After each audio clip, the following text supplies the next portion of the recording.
So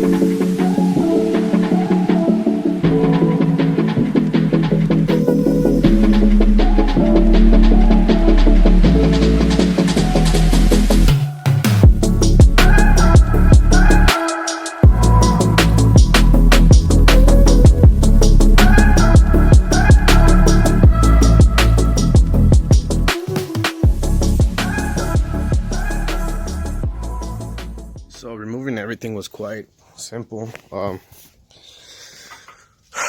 You want to start off with removing the bolts to the the brake line, obviously, so it comes off loose a bit. Remove this one as well, and the instructions is going to tell you to remove one of them, but I removed both just so I get a little bit more play. I'm replacing my shocks, so I went ahead and obviously unscrewed from this very top bolt right here, the very bottom bolt. Very easy. And then remove your end links. These were just a little bit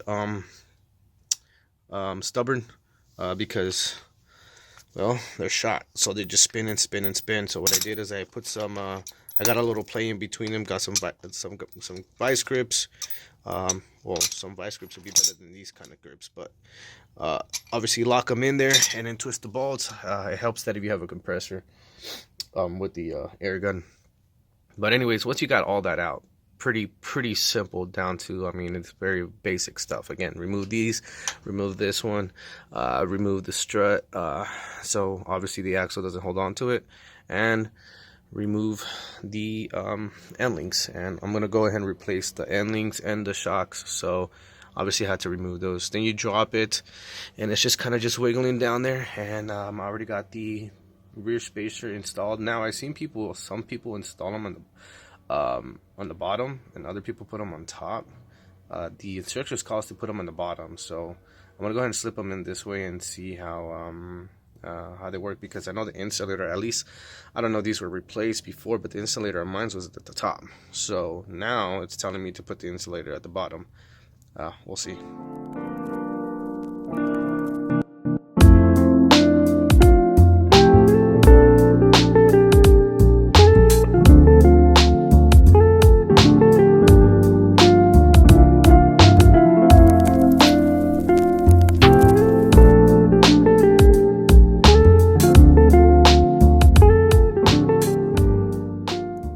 The rear springs installed already, obviously with the pucks. Instructions call for putting them on the bottom, so that's what I'm gonna do. Now I'm going ahead and put in the Bilstein's shock absorbers, and we're gonna go ahead and use some washers, because obviously these are the, well, not obviously, but I don't know if I mentioned, these are the ones from the Tahoe, so they're a little bit longer, so they got a little bit more stretch.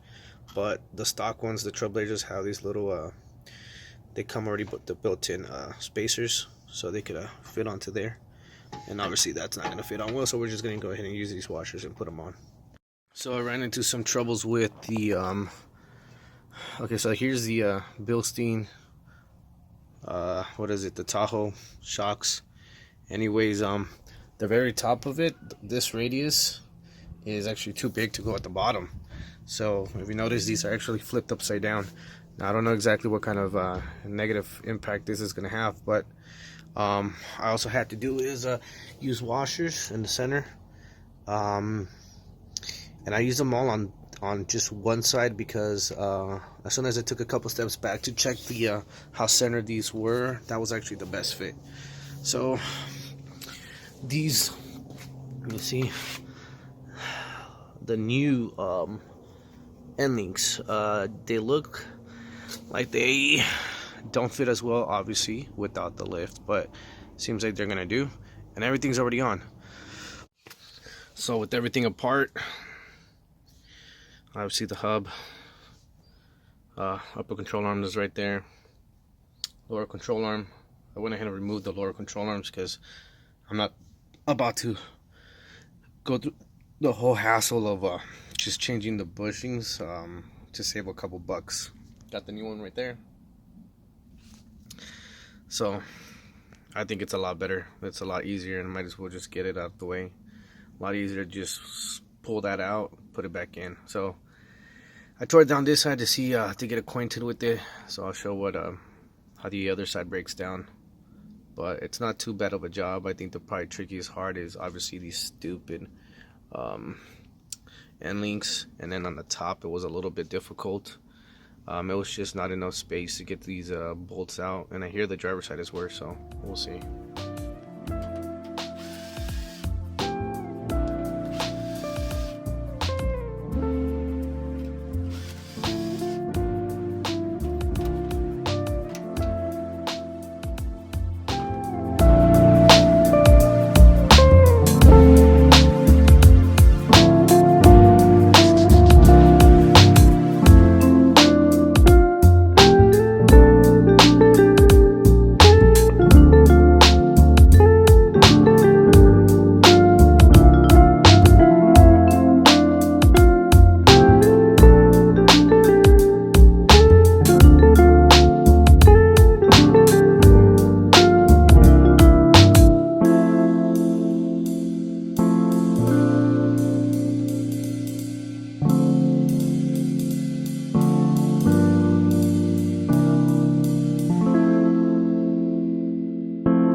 have it. I know I probably cut off a lot of the footage of me getting this thing together, but nevertheless, it wasn't the most complicated thing. They're a little bit harder to work on than most of the vehicles, but I mean, I'm sure anybody could do it. Yeah, this is what she looks like on 33s, 17-inch wheels. These are brand new. I got it kind of like at a slump right there, slope. Looks pretty cool. But anyways, these are what are they? These are Nito grapplers, Terra G2s, and they're I believe they're 285, 70, 17, something like that. But equivalent to 33-inch. Obviously, just not as wide as a 3-inch, but I mean, sorry, the 3-inch, the 33-inch. But anyways, so one thing that you might notice if you haven't, whatever, if you did, I know a lot of people are probably gonna give crap, but that is a 5-lug wheel. I had these wheels stored away in my shed, and since I had them, I'm like, okay, I'm not gonna go and buy brand new wheels when I have these. Kind of wish I did buy some wheels. I should have just been a little bit more patient. These wheels weigh 31 pounds on each corner. The wheels that I had before, I think, were weighing like 40 something pounds altogether with the tire and everything. These weigh 81 pounds altogether with tire. Actually, maybe a little bit more. Because the wheel itself, when it's inflated, or the tire, I'm sorry, online the specs said it weighs 50 pounds. So the car runs a little bit heavy, obviously, and it's an EXT, the extended version. So I'm gonna pack more weight than the shorter wheelbase frames. But nevertheless, I'm running 373 gears, which is stock on these things. It's not the best. I'm probably getting maybe 10 mpg at the best. Maybe yeah, it's not great at all. So I'll talk about that later though. I got plans to maybe regear it later in the future, hopefully. But anyways, let's back to the suspension, to the wheels. Like I said, the wheels, I am actually on my way later today to buy some other 17-inch wheels. I'm not sure exactly what the material they're made out of, but I believe the gentleman said that they were aluminum. Now, I know a lot of people don't want to run aluminum when wheeling these things, because you can bend the wheel, and that's not a good thing. But in this case, I really don't care, because I'm not going to be wheeling this thing really hard. This is just to kind of get me to places like this. You know what I mean? Go camping somewhere. They're a little bit harder to find areas when I go fishing, because I like to go off grid a lot. So I'm not going to be climbing rocks and whatnot and just beating this thing up. I was going to, but again, considering how heavy this thing is, I think I'm just gonna end up building I'm probably gonna get another Trailblazer, and I'm gonna get the shorter frame, and I'll probably wheel the crap out of that thing. This was more, again, it was, I have 3 kids, I have 2 dogs, so this is why I went with the EXT. I have a sufficient amount of space. I actually love the amount of space that is. It's really spacious. My kids fit fine. With my kids all in the back seat, it was my 11-year-old with my 2 babies, 2-year-old and 8-month-old. And when they take up all the all the space with the car seat, my son doesn't have much space in the middle. So this is why I went with the third row 7th seat vehicle, and it was 4x4. Now I actually got this for a really good price.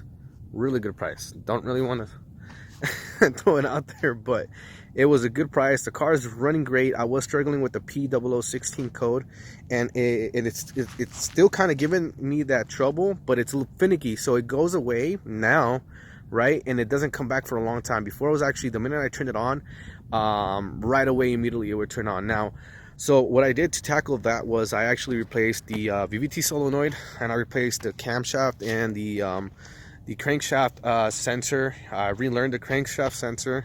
I changed the oil. I put some gum out additive, and I also added a Lucas synthetic additive. What is it? It's like a lubricant, like Lucas stuff, but this is lower viscosity, because these things, with valve timing, you want to use a low viscosity, not the really thick stuff. So anyways, so after that, I haven't been having so much problems with the code. Occasionally I'll put my scanner on and it'll still say it's pending, but you know, I'll drive 200 miles and it hasn't popped up. I mean, the last time I popped up was about 200 miles ago. So I think with these things is from what I read, and even from one of the mechanics that was helping me out, he had told me that he had one of these, and with the oil, if the oil's really dirty, it's not well maintained, it will give you these codes. And so he's actually the one that suggested, like, make sure you change the oil and add a low viscosity additive, also add a cleaner. It should help it out. All right, cool. So that's what I ended up doing. And then you got to drive it for a long period of time, make sure it really, washes in there, gets in there real deep. And, little by little, it just started going away. Now, I did take it to GM for them to check it, to just so I could have just for peace of mind. And they said that the camshaft phaser was not returning back to its home setting. So that's the reason why it was throwing out the code. Now, I'm guessing maybe because the oil was really gunky, and I don't even think they were using the synthetic on this one from the people that I got it from. So I'm thinking because they haven't changed the oil, because it was running dirty, might have been sludgy, might have been dirty, something was getting stuck, the phaser was getting stuck, it's not returning. I'm not exactly sure. Obviously I can't, I couldn't freaking diagnose the internal, but I'm thinking maybe that's what's going on, and that's why now it's actually not popping up. But anyways, all right, so this thing's running. Sorry, I'm like ranting on, but maybe this information is helpful for some people. So I'm running the Bilsteins, and see, I am boot down, and the reason for that is because, so I heard that if you run the Tahoe ones, you have a little bit more trouble on them. So I went and did that, but when I try to bolt it on the way it's upright, the holes were not aligning properly the way they should. I ended up flipping it upside down and it fit just right. And see, I'm running the puck right there. Now, a lot of people run them on the top. I ran the puck at the bottom. That's what Supreme's instructions called for, so that's what I did, and I haven't had any issues with it. So I went ahead and obviously did the front. The front's also lifted. Bilstein's brand new Moog springs for the EXT, new control arms, the whole piece. I changed everything in new axles, and the only thing I did not change was the outer tie rods or inner tie rods. Sorry, I'm flipping over here. I also have the sorry, I think those are the Moog's sway bar bushings.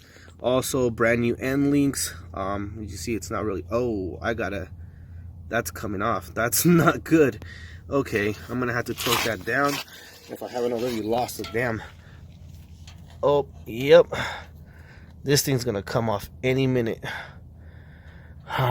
Okay, I guess I gotta drive home.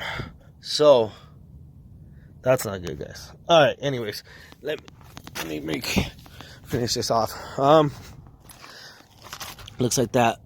Yeah, I might have not torqued them down right, man. Hey, we all make mistakes. So brand new lower ball joints, upper ball joints, whole control arms, everything has been changed under here.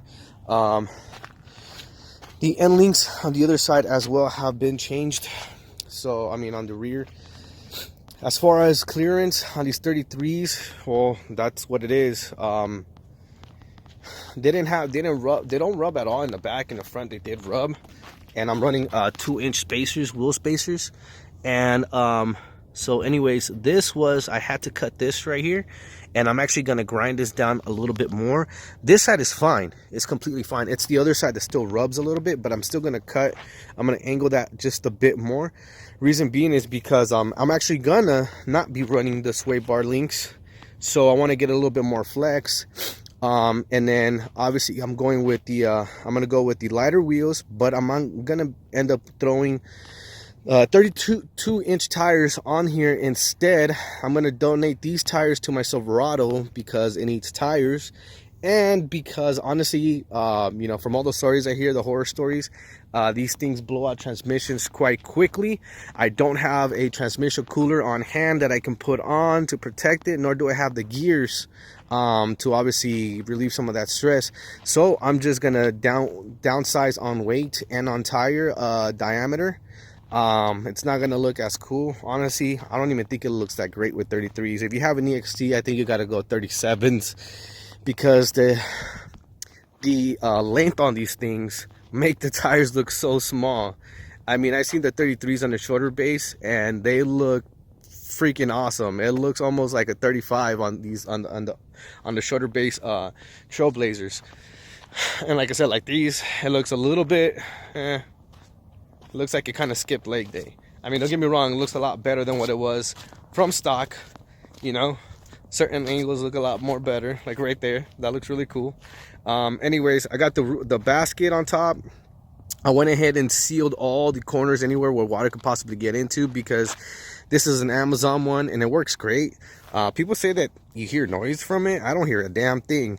But anyways, I went ahead and siliconed all the edges, everything. I haven't had any problems. We've been having a lot of rain lately. Let me see what else. So other than, you know, just dealing with that code, changing completely everything on the suspension, I started detailing the inside. I'm actually might start dyeing the carpet black and the seats. I'm a big fan of black interior. And I mean, in the wheels, and that's pretty much it. That's all I've done to the car. The car's been great. I freaking love it. Yeah, so, you know, I've only tested it out in this field right here. I've actually got on top of that hill on the very top right there. You know, I know you can't tell much from this video, but that's actually a pretty steep hill. And it made it up just fine. But, you know, I don't want to beat on it more, you know, causing all that load on the transmission. I just wanted to see where it's at, you know. So, anyways, sorry, freaking 11 minutes, 12 minutes in now, but I mean, if you guys are looking to build a Trailblazer, my recommendations is, if you have a big family, definitely go with the EXT, unless you're not taking them along, or unless your wife is, you know, building her own little rig. That's cool, but I think I much rather go with the shorter base. I think they just look meaner. You know, aesthetically they look more appealing, and you know, 33s look better on a shorter base than 33s on the EXT. So anyways, that's it for now. If you guys like this, make sure you like, subscribe. I'm trying to be a little bit more consistent on my videos here. I know I don't post too much, but I get so freaking wrapped up with like having to watch my kids, having to run errands, this and that. I mean, I know we all have excuses, we all have reasons of why we don't do what we do. But anyways, so yeah, I'm actually gonna remove this bolt over here. I'm sorry, the nut, because I honestly don't know what's gonna happen running this thing loose, and I don't want to lose the nut. Luckily I got to see it before this thing fell apart. But anyways, yeah, like, share, subscribe, do all that good stuff. Thanks for watching. All right, till then.